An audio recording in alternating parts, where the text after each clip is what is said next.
courageously stepping forward. The addiction movement saw this, and in the late 90s, advocates began to pick up the pieces of the fractured, organized recovery movement. I began to see in 1997 and 1998 the rise of these little grassroots recovery advocacy organizations again. But these were birthed all by recovering people, beginning to talk about a vision of organizing recovery supports for people in their communities. The things they wanted to talk about was recovery, which nobody was really talking about in that kind of way then, and what kinds of things were conducive to recovery, what things in the community supported recovery. It was a very, very different conversation that had been had before. If the public saw that people recovered, they'd be more likely to support all those programs that help people get into recovery. So our whole foundation was laid on the idea of putting a face on recovery. How are we going to mount a recovery advocacy movement that's different than anything we've ever done?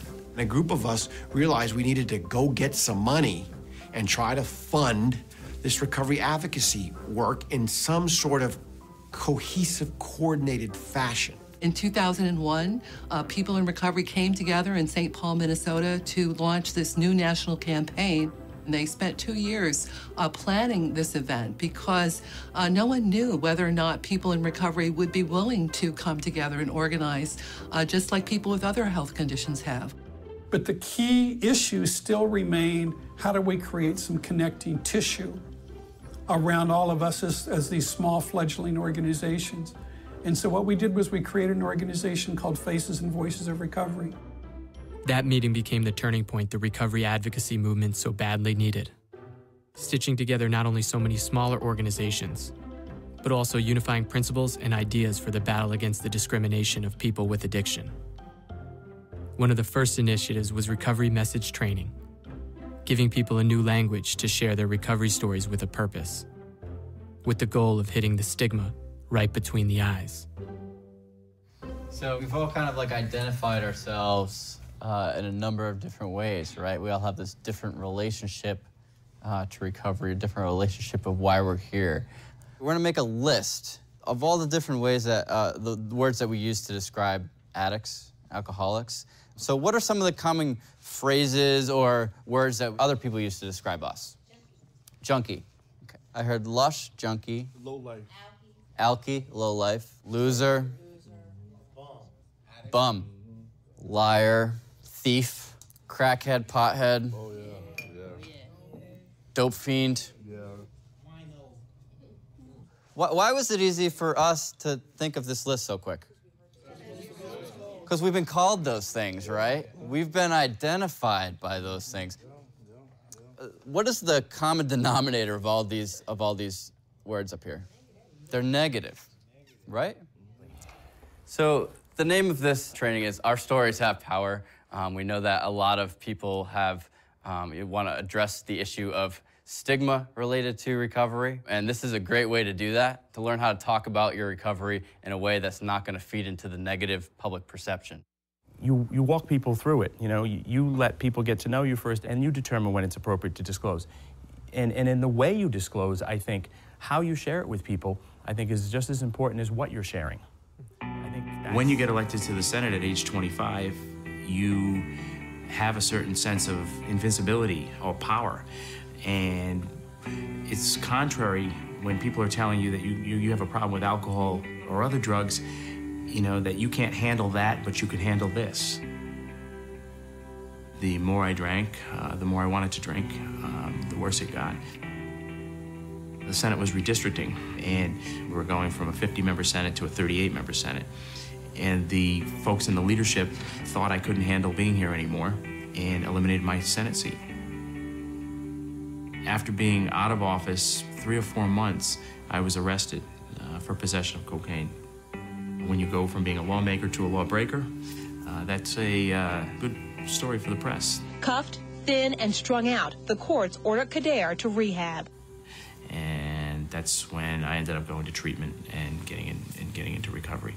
Let me introduce myself. My name's Tom Coder, I am a person in long-term recovery, and for me that means that I haven't used drugs or alcohol since May 15th of 2003. And as a result, guess what's happened? My life's gotten a whole lot better. For me, recovery is really about a transformation of my life. Today I'm the Chief of Staff to the Senate President in Rhode Island, and that's a gift of recovery. I would cringe regularly at the things I would hear people say publicly about their recovery. First thing that's not in the message is I'm an addict or an alcoholic. When the general public hears the word addict or alcoholic, they think of somebody who's still using. That's not in our message. We don't use that. I realized that people in recovery didn't have a lot of training about how to talk about their own recovery. And when I first went to Faces and Voices of Recovery, they said, oh, we've developed some messaging, this will help you. And when I took that training for the very first time, it was transformative. How many of us have, when we first got into recovery, we felt like we had been dropped on another planet? Yeah. The recovery community has its own language. It has its own terms and definitions.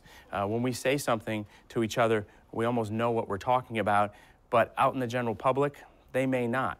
I remember coming back to the State House for the first time and standing in the rotunda with a microphone in my hand and screaming from the top of my lungs that I was a person in long-term recovery and that I had once served in this building, and now we're here to take it back.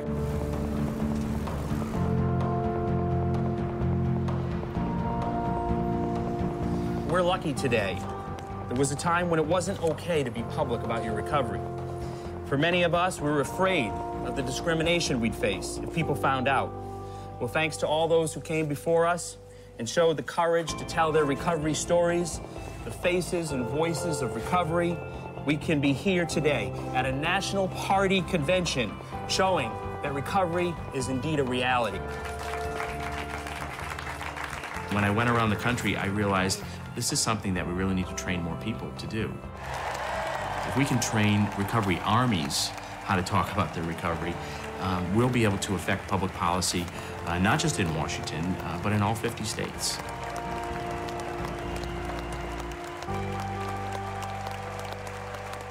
My name is Carol McDade, and I'm a woman in long-term recovery. And for me, that means I've been alcohol and drug-free for almost 15 years. And my recovery's allowed me to become a wife, a mother, and a recovery advocate like many of you. I can remember when I called my parents and said, you know that deposit that you made to George Washington for law school? Well, I'm not going to go there this fall. I'm going to become a lobbyist. And my mother was like, a lobbyist? Carol Ann, that's similar to a streetwalker. As a founding board member of Faces and Voices of Recovery, Carol McDade has been on the front lines of the new organized recovery movement. But as a lobbyist, she has also been firmly focused on another mission, advocating for better laws. Her biggest victory so far is the passage of the 2008 Mental Health and Addiction Equity Act, ending health insurance discrimination for people with addiction. But the path there hasn't been easy. In '96, Congress did pass a parity bill for mental illness, but it specifically excluded addiction treatment. And the reason why it excluded it was because a lot of politicians on both sides of the aisle were sort of wary about expanding access to care for substance abusers. In 1996 is when we were in the heat of the battle on what was then the Mental Health Parity Act. And I had a senator who took me aside and said, Carol, I'd love to help you out with this, but, it's not a great issue. No one cares about it, and let's be frank, Carol, addicts don't vote. My challenge was laid out in front of me to make sure that we became a constituency of consequence. Some of you know, on July 31st, 1981, I woke up from my last alcoholic blackout under arrest for a variety of offenses. And I'm alive and sober today only because of the access I had to treatment. When I first started working on the parity bill, I had colleagues and friends in Washington on both sides of the aisle who would come up to me and say, Jim, I really admire your own personal recovery, but, if I get on this bill, I'll never get reelected. Because the people back home don't believe addiction is a disease. They think it's a moral weakness or moral failing. It's a national crisis that untreated addiction and mental illness cost our economy over $550 billion last year. We had one like call-in day, you know, when everyone calls a 1-800 number to ask for a bill to be put on the House floor. And we had 10,000 phone calls go into Nancy Pelosi's office. And that was really a tipping point. The battle for insurance parity was ultimately won for the reasons recovery advocates have been talking about for years. People in recovery finally came out of the shadows and stood up as engaged citizens. But even though this legislation has provided some progress, in truth, no single law can correct decades of problematic policy. But that doesn't mean the recovery movement is giving up, because guys like John Shinholzer just aren't wired to give up. You can be a convicted felon for a crack pipe, right? 5 years, convicted felon for, and that crack pipe, you bought it legally at the mini mart for $1. You can legally buy a crack pipe for $1. The state made a 5 cents tax on that $1, but yet they're gonna make you a felon when you get busted with it and put you in jail and prison for up to 5 years. So they get to spend $100,000 where they made a nickel. When I grew up, a felon was somebody who raped somebody or killed somebody, murdered somebody. It wasn't somebody who bought a piece of glass legally and did something illegal with it. John knows plenty about influencing policy. He's married to Carol McDade. They've been called Recovery's Power Couple. And through their McShin Foundation, they do as much to save the lives of people with addiction as anyone in the country. And it all started when John and Carol saw a treatment system in their home state of Virginia that simply didn't work.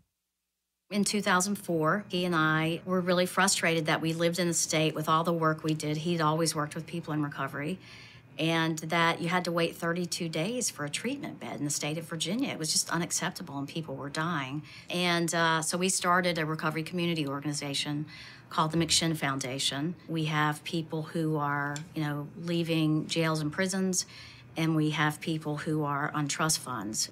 In the 1980s, we had 3,500 quality rehabs around America. And then an organization called HMOs came along. And HMO's main purpose was to whack reimbursement for medical services for big corporate America, save them money. The first industry that they cut out reimbursement for was the treatment center industry. And they did that because, A, the recovery people had no advocacy organization, and B, it was a shame-based disease that they knew nobody was going to rise up and say anything, because most of the recovering people were members of anonymous programs who were brainwashed to think they can't talk about being in recovery. Politics is probably the #1 barrier for recovery. If these politicians, if these bureaucrats would just step aside, listen to the recovery people on what works and what doesn't work, we can change the course of history with addiction in America. But they would have to resolve to the fact that they would probably reduce recidivism, that they would probably reduce the need for a big criminal justice system. And I'm not sure they're ready to come off of that right now. When is the best time to help an addict? Now. When they ask for help, the best time to help an alcoholic addict or a loved one we've been dealing with for 10 years, I've been telling you had a drinking problem, and then all of a sudden you call up on a Sunday morning and said, brother, sister, mother, father, I have a problem, I need help. That is the window of opportunity, which is really short. That window closes. When does that window close? Real quick. An hour? 15 minutes? 5 minutes? Whatever.